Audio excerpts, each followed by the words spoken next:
नमस्कार. अष्टावक्र गीता निरूपण यातील हा 27वा भाग.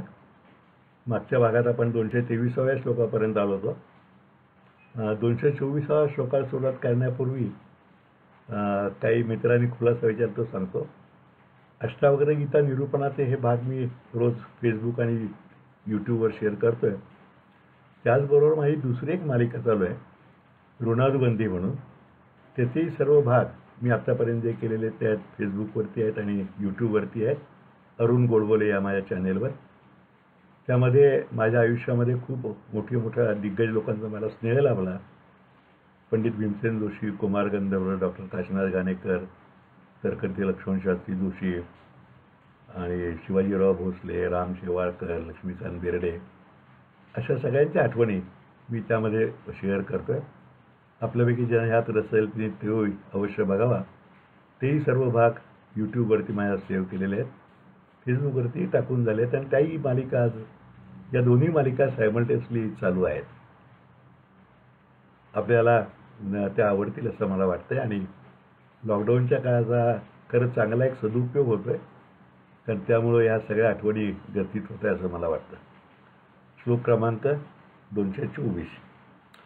वस्तुश्रवण मातेन शुद्ध बुद्धिर्निलाकुला नैवाचार मनाचार मौंदास्य वा प्रपश्यती.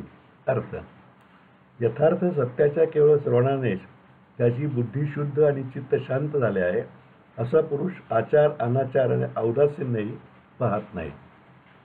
अष्टावक्र आपल्याला सिद्ध पुरुषाची लक्षणं सांगतात. मोक्ष मिळवण्याची जी साधने शास्त्राने सांगितली आहेत ती 9 प्रकारची असल्याने त्याला नवविधा भक्ती असे म्हटले जाते. श्रवण, कीर्तन, मनन, पादसेवन, अर्चन, वंदन, दास्य, सख्य आणि आत्मनिवेदन असे हे चढत्या क्रमाचे मार्ग आहेत. एखादा जिना चढताना जसे आपण पहिली पायरी मग दुसरी पायरी असं तो चढत जातो, तसाच हा साधनांचा क्रम अतिशय जाणीवपूर्वक लावलेला आहे. श्रवणी सर्वात खालची तर आत्मनिवेदन ही 9वी आणि शेवटची पायरी समजली जाते व ती गाठल्यावर त्याच्या पुढचं शिखर मात्र मुक्ती देत असते. मात्र अष्टावक्र म्हणतात की ज्याची बुद्धी प्रगत आणि तीक्ष्ण असेल, मनोभूमिका तयार असेल, असा साधक केवळ श्रवण भक्तीनेच मुक्तीला प्राप्त होतो. पहिल्या पायरीवरच त्याला ध्येयसिद्धी प्राप्त होते व पुढच्या पायऱ्या चढाव्याच लागत नाहीत. अगदी व्यवहारात सुद्धा आपण अशी उदाहरणं पाहतो. सामान्य विद्यार्थ्याला 4 वर्षे संशोधन केल्यानंतर कशी तरी डॉक्टरेट मिळते आणि प्रतिभासंपन्न साहित्यिकाला आमंत्रित करून विद्यापीठच ती देत असते त्या सन्मान करण्याकरता. मात्र हे जसे अपवाद असतात तसेच परमार्थातील केवळ श्रवण करून मुक्त होणारी तीव्र बुद्धी विरळच असतात. अनाचार करणारा तो भोगी, आचारसंपन्न तो साधक आणि उदासीन असेल तो मोक्षाच्या जवळ पोचलेला आहे असे मानले जाते. पण या तिन्हीमध्येही न बसणारा, उदासीनतेच्याही पुढच्या पायरीवर असणारा जो खरा मुक्त होय, उदासीनतेही पुढच्या पायरीवर असणारा तो खरा मुक्त होय. वाऱ्यावर उडणाऱ्या वाळक्या पानाप्रमाणे ज्याचे वागणे सहज असते, तेथे आचार अनाचार औदासीन्य यापैकी काहीच नसते. हे तिन्ही प्रकारचे वागणे त्याच्या खिजगणतीतच नसते, कारण तो त्यांच्याही पलीकडे जाऊन मुक्तपणे सदैव जगत असतो.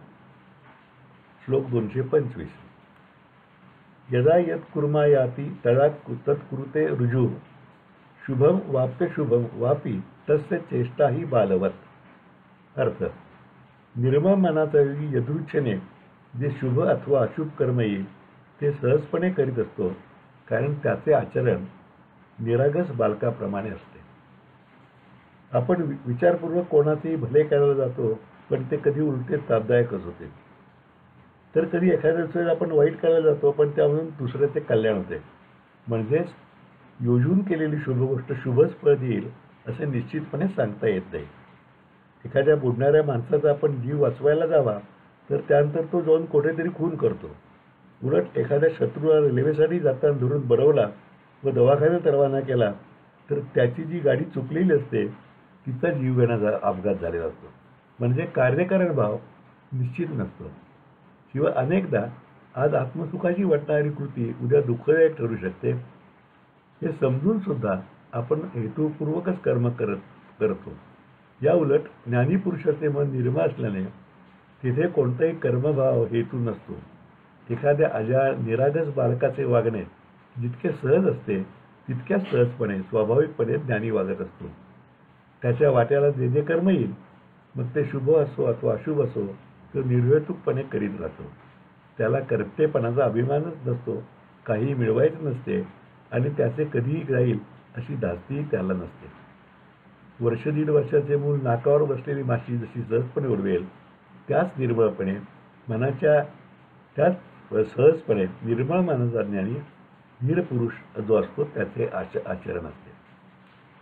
शुद्ध, स्वच्छ, पारदर्शी, निर्हेतुक, तटस्थ आणि अलिप्त वृत्तीने केलेले, जणू ती व्यक्ती नसून परमात्मा तत्व परमतत्वाचे एक यंत्र आहे इतकी निर्भय अवस्था त्याची झालेली असते. श्लोक क्रमांक 226. स्वातंत्र्यात सुखमाप्नोति स्वातंत्र्या लभते परम स्वातंत्र्या निवृत्ती गच्छेत स्वातंत्र्यात परम पदम. अर्थ, स्वातंत्र्यामुळे सुख प्राप्त होते, स्वातंत्र्यामुळे परमज्ञान लाभते, स्वातंत्र्यामुळे कृतिशून्य शांतीपर्यंत जाता येते व स्वातंत्र्यामुळे परमपद प्राप्त करून घेता येते. स्वातंत्र्य म्हणजे बंधनरहित होणे होय. माणसाला जे जे सत आहे, शुभंकर आहे, त्याची प्राप्ती होऊन तो बंधमुक्त होऊन स्वतः झाल्यामुळेच होऊ शकते. हे सूत्र स्पष्ट करताना अष्टावक्र म्हणतात, स्वातंत्र्यामुळे सुख प्राप्त होते. सुखासाठी बंधने तोडावी लागतात. कर्माची बंधने, हेतूची बंधने, जप तप योग यांची बंधने या सर्वातून मोकळे होऊन ते सोडावे लागते.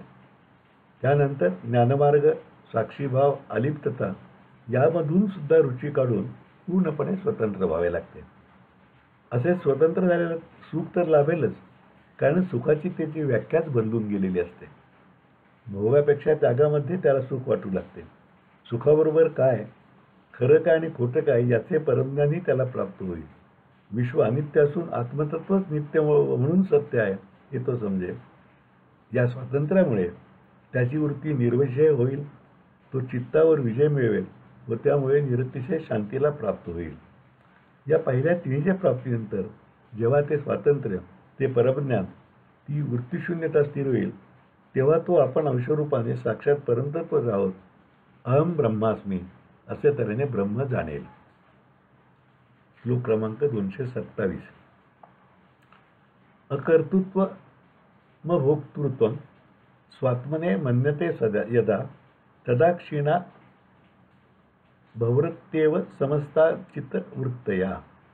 अर्थ, जेव्हा माणसाला आपल्या आत्म्याचे अकर्तेपण आणि अभोगतेपण पडते तेव्हा त्याच्या सर्व चित्तवृत्ती क्षीण होऊन जातात. माणसाचं मन अस्थिर का असतं? त्याच्या मनात सदैव विचारांचे तरंग का उठत असतात? तो विषयासक्त का होतो? अनेकदा जे करू नये असे वाटणे तो ते दुष्कृत्य का करतो? अनितीने का वागतो? दुसऱ्याची निंदा का करतो?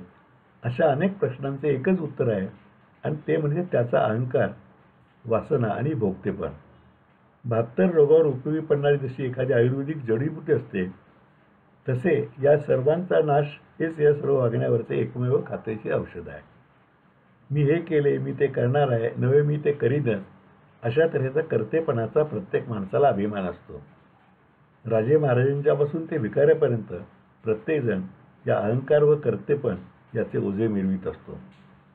शेतीतील हरळीची मुळे जशी खोलवर गेली असतात तसाचा अभिमान सुद्धा वरवरचा उपाय करून नष्ट होत नाही.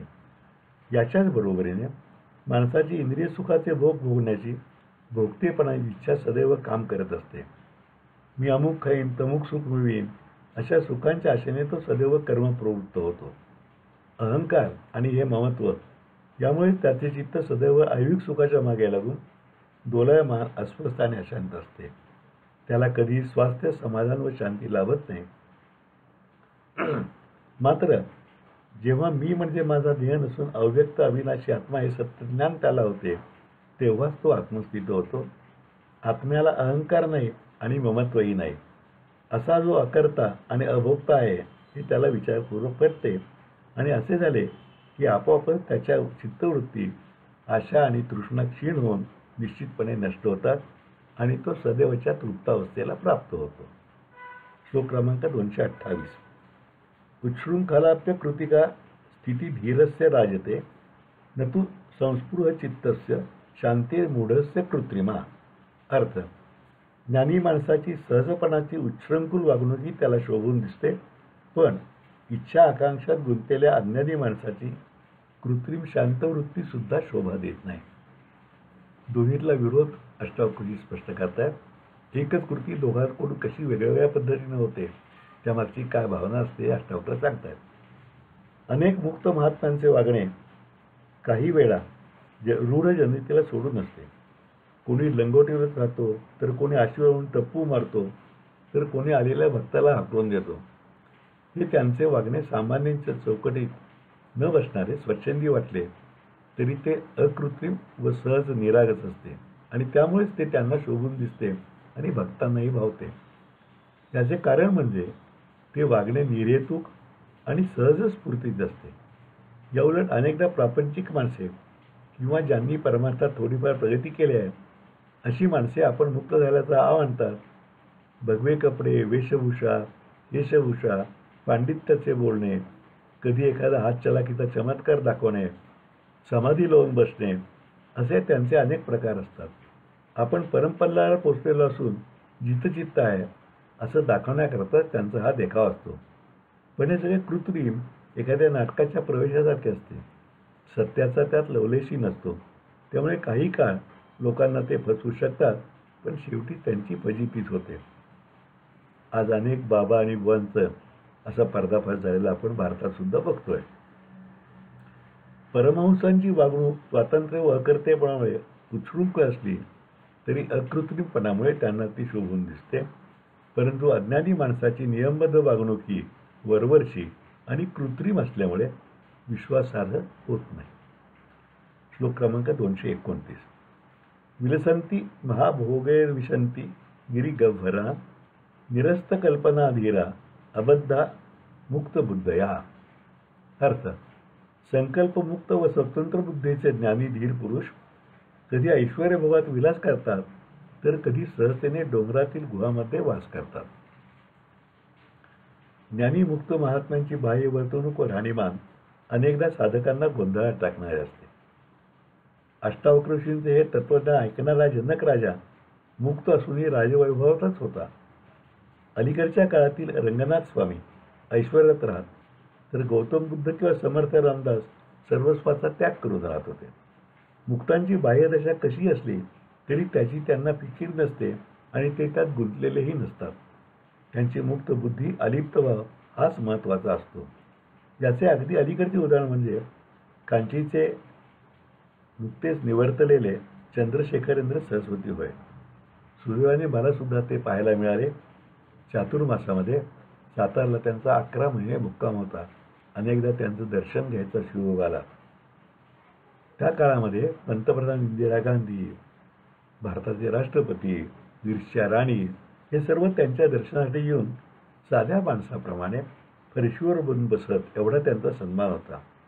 पण सातारहून पंढरपूरला जाताना त्यांचं दर्शन घ्यावं असं मला वाटलं. ते चालत जात असत आणि मी सातारा पंढरपूर रस्त्यावर थोडं पुढे गेलो. साधारणपणे 4-1 किलोमीटरवरती माहुलीच्या पुढे एका झाडाखाली दुपारी 1-1:30 वाजता ते विसले होते. हे परमाचार्य ज्यांच्या एका शब्दासाठी तिथे गारद्या गिरद्यास काय पण राजमहाल आणला गेला असता, ते रस्त्याच्या कडेला एका वाडाच्या झाडाखाली सावलीत साधी भगवी शाल पांघरून त्यावर सहजतेने विश्राम करीत होते. हे खरे वैराग्य, ही खरी स्वयंप्रज्ञ बुद्धी आणि हे खरे संकल्पनित अंतःकरण. अष्टावक्रोशी म्हणूनच म्हणतात की असे महायोगी वैभवाच्या राशीत राहून निर्लेप असतात आणि कधी सर्वसंग त्यागून वनामध्ये एखाद्या डोंगराच्या गुहेतही तितक्या सहजपणे विश्राम करून वास करीत असतात. श्लोक क्रमांक 230.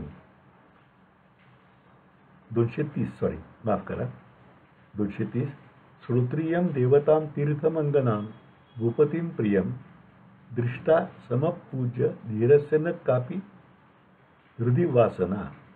अर्थ, धीर पुरुषाच्या हृदयामध्ये पंडित, देवता किंवा तीर्थक्षेत्राचे पूजन करून किंवा स्त्री, राजा किंवा प्रियजनांना पाहून कोणतीच वासना उत्पन्न होत नाही. आपल्यासारख्या सामान्य प्रपंची माणसाच्या प्रत्येक कृतीमागे काही ना काही हेतू किंवा अपेक्षा असते. एखादा विद्वान भेटला की आपण त्याचा आदर सत्कार करतो, पण मनात मात्र त्याने आपल्याला चांगले म्हणावे ही भावना ठेवतो. मोठा सरकारी अधिकारी, कुशल डॉक्टर किंवा वकिलाचा सुद्धा आपण सन्मान करतो, कारण पुढे मागे आपल्याला त्याची मदत गरज लागणार आहे अशी आपली मनामध्ये अपेक्षा असते. देवळात जाऊन देवाची किंवा गंगेसारख्या पवित्र तीर्थक्षेत्राला जाऊन गंगामातेची पूजा करताना आपण त्यांच्याकडे काहीतरी मागतच असतो. परीक्षेत यश मिळवून दे, बढती मिळवून दे, संपत्ती मिळवून दे, संतती मिळवून दे, असा काहीतरी भाव ठेवून आपण हे सर्व करत असतो. योगी पुरुष देखील प्रथेप्रमाणे विद्वान देवदेवता किंवा तीर्थक्षेत्रात पूजा करतो खरा, पण ती संपूर्णपणे निरपेक्ष भावाने, कारण त्याला त्यांच्याकडे काही मागायचं नसतं. एखादी सुंदर स्त्री पाहिली तर सामान्य माणूस तिच्या प्राप्तीची अभिलाषा धरतो. एखाद्या राजाची किंवा मंत्र्याची भेट झाली की मनामध्ये मी सुद्धा मंत्री किंवा राजा होऊन सुखभोग घ्यावे तसं वाटतं. आणि कोणी प्रिय व्यक्ती घेतली की तिचा सहवास, एखादा मित्र भेटला, आपला त्याचा मैत्रीचा सहवास आणखी मिळावा असे वाटत राहते. मात्र ज्ञानसंपन्न धीर पुरुषाला सुंदर स्त्री पाहिल्यावर तिच्या सौंदर्यामध्ये परमतत्वाचे सौंदर्य दिसते. सम्राटाला पाहून त्याला आनंद वाटतो, पण राजभोगाची लालसा उत्पन्न न होता आपण काही नसतानाही सत्य ज्ञानाने सदैव ते सम्राट आहोत असेच त्याला वाटत असते. थोडक्यात सामान्य माणसाची वरवर निर्लेप दिसणारी कृतीसुद्धा आहे ती पूर्वक असते, तर उलट तशीच कृती जेव्हा योगी पुरुषाकडून होते तेव्हा मात्र ती निर्हेतुक आणि वाचणारहीच असते. बाह्य आवरण एक असले तरी आतल्या हेतूचा हाच मुख्य फरक असतो. श्लोक क्रमांक 231. वृत्त हे पुत्रे कलत्रैश्च दोहित्रैश्चास्पि गोत्रजाई विहस्य धिकृतो योगी न याती विकृतीम मनाक. अर्थ: नोकर, पुत्र, पत्नी, नातवंडे किंवा आप्तजन यांनी टिंगलीने हसून धिक्कार केला तरीही योगी पुरुष थोडासुद्धा क्षोभित किंवा विकारवश होत नाही. आपल्याला आपल्या वरिष्ठाकडून थोडा जरी अपमान झाला तरी सहन होत नाही. अनेकदा असा अपमान विनाकारण असतो, तर कधी क्वचित त्याला योग्य कारणसुद्धा असते, परंतुही तो अपमान आपल्याला सोसत नाही. आपले मन क्षुब्ध होते, रक्तदाब उचलून काय करू काय नको असे होऊन जाते. वरिष्ठ तर बोलून चढून परका असतो. कधी आपल्या माणसांच्याकडून अपमान केला जातो. वृद्ध पित्याला कामावता मुलगा बोलतो. निर्धन पतीला कधी पत्नी दूषणे देते. अर्थात कधी कधी सबळ संपन्न पुरुषावरही पाळी विनाकारण येते. कधी नातवंडे, कधी नातेवाईक, तर कधी जवळचे मित्र आपली टिंगलटवारी करतात. कधी तर उडवतात तर कधी तिरस्कारी करू लागतात. एवढेच काय, तर आपल्या अन्नावर जगणारे नोकरसुद्धा उलट उत्तर देऊन अपमान करतात. या सगळ्या प्रसंगात आपण संताप्त व शांती हरवून बसतो. कधी कधी तर अशा निराशेने जगण्यापेक्षा मेलेले बरे या विचारापर्यंत जातो. अगदी आत्ताच आज मी हे रेकॉर्ड करतोय तेव्हा ॲक्च्युली प्रसारित होईल त्याला आणखी 4-6 दिवसांनी होईल, पण सुशांत सिंह राजपूतच्या मृत्यूची आपण वार्ता ऐकली आणि खरोखरी असं वाटलं की सर्व असताना माणसाचं चित्त क्षुब्ध का व्हावं. याचं कारण की आपले मोह, माया, अपेक्षा हे कधी संपत नाहीत आणि त्या अपेक्षा पूर्ण झाल्या नाहीत की माणसाला नैराश्य येतं, चित्तवृत्ती क्षुब्ध होतात आणि तो आत्महत्येचा मार्ग पत्करतो असंच म्हणायला पाहिजे. मात्र ज्ञानसंपन्न योगी पुरुषाची गोष्ट वेगळी असते. त्याच्या अंतःकरणातील मी केव्हा संपलेला असतो. अहंकार संपल्यामुळे अपमानाचा प्रश्न येत नाही. त्याला या सर्वांच्या अज्ञानीपणाची व स्वतःच्या ज्ञानाची पूर्ण खात्री असते. त्याचा दैवत्वभाव मावळलेला असल्याने तो सर्वत्र स्वतःलाच पाहतो आणि जिथे कोणीच परका नाही तेथे अपमान करणारी शिल्लक राहत नाही आणि मान देणारी शिल्लक राहत. म्हणून शिरचित्त व नित्यतृप्त असा योगी अशा कोणत्याही अपमान, तिरस्कार किंवा धिक्काराने जरासुद्धा विचलित किंवा विकारवश होत नाही. श्लोक क्रमांक 232. संतुष्टोपी न संतुष्टा खिन्नोपी न चकिद्यते तस्यार्च दर्शाम ताम ताम तादृशा एव जानते. अर्थ: ज्ञानी संतुष्ट असूनही संतुष्ट नसतो आणि खिन्न दिसला तरी दुःखी नसतो. त्याची ती आश्चर्यकारक स्थिती त्याच्यासारखेच जाणू शकतात. घायल की गती घायल जाणे म्हणतात त्याच्यासारखा लोक आहे. सुख, संतोष, समाधान किंवा आनंद यांची आपण नेहमी अपेक्षा करतो. रोजच्या जीवनात त्यासाठीच आपली धडपड असते. पैसा, अडका, पत्नी, मुले, घरेदारे हे सगळ्या करण्यामागे आपला प्रपंचात सुख मिळावे हाच हेतू असतो. तो साध्य झाला की आपण सुखी होतो. पण ते सुखसुद्धा तात्पुरते असते. आज पैसे एखाद्या मिळाले, पण उद्या एखाद्या व्यवहारात ते गेले की सुख संपून जाते. शिवाय या ऐहिक सुखाच्या अनेक साधनांपैकी एक मिळाले तर मग दुसऱ्याची आशा लागते व पहिले सुख मिळाल्याचा आनंद संपून नव्याची ताण सुरू होते. उलट या सुखाच्या उलट घडले की दुःख होते, मन खिन्न होते. पण सुखासारखे दुःखसुद्धा तात्पुरते असते. थोडासा काळ गेला की ते विसरून मनुष्य पुन्हा दुसरीकडे सुख शोधू लागतो. हे सुख आणि दुःख आपणासारख्या संसारी माणसाच्या चेहऱ्यावर, वागण्यात लगेच प्रतीत होत असते. ज्ञानी माणसाची स्थिती मात्र पूर्णपणे विरुद्ध असते. काही ऐहिक आपत्ती आल्या तरी त्या ब्रह्ममुळ काय ते त्याने जाणलेले असते. तो संतुष्ट दिसला तरी परमात्म्याशी एकरूप झाले असल्यामुळे तो असंतुष्टच असतो आणि इतरांना दुःखी वाटला तरी आतून शांतच असतो. मात्र त्याची ही अद्वितीय स्थिती सामान्य प्रपंची जाणू शकत नाही. त्यासाठी त्याच्यासारखाच ज्ञानी लागतो.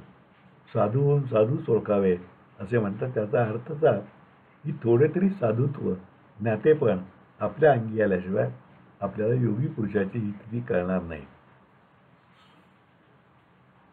सुरुवातीला मी उल्लेख केला होता, घायल की गती घायल जाणे या वचनाप्रमाणे एक ज्ञानीच दुसऱ्या ज्ञात्याची स्थिती जाणू शकतो. कारण दोघेही आनंद आणि दुःख या मनानेच उत्पन्न केलेल्या सापेक्ष अवस्थांच्या पैलपार पोचलेले असतात. आज आपण इथेच थांबूया. उद्या 233व्या श्लोकापासून पुढे सुरुवात करूया.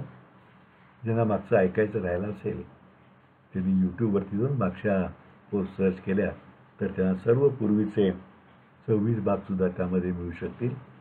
त्या भागांना मी क्रमांकही दिलेले आहेत. त्या उद्यापर्यंत नमस्कार.